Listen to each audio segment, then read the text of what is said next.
Hey, this is Randy at Porsche Colorado Springs.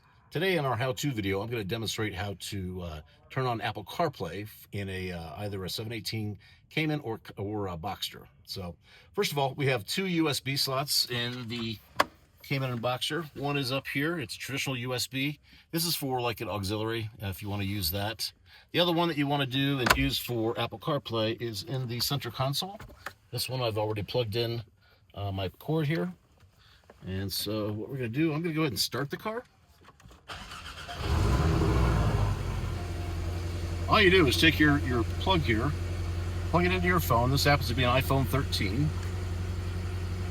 When I do that, it's going to ask me up here on the screen, do I want to plug in an iPod or Apple CarPlay? Now I'm going to press CarPlay. Easy as that, CarPlay comes up.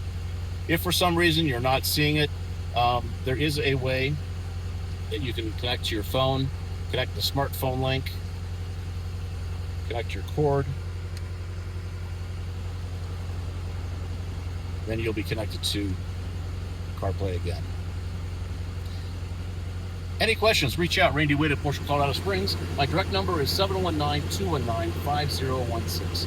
Thanks for watching.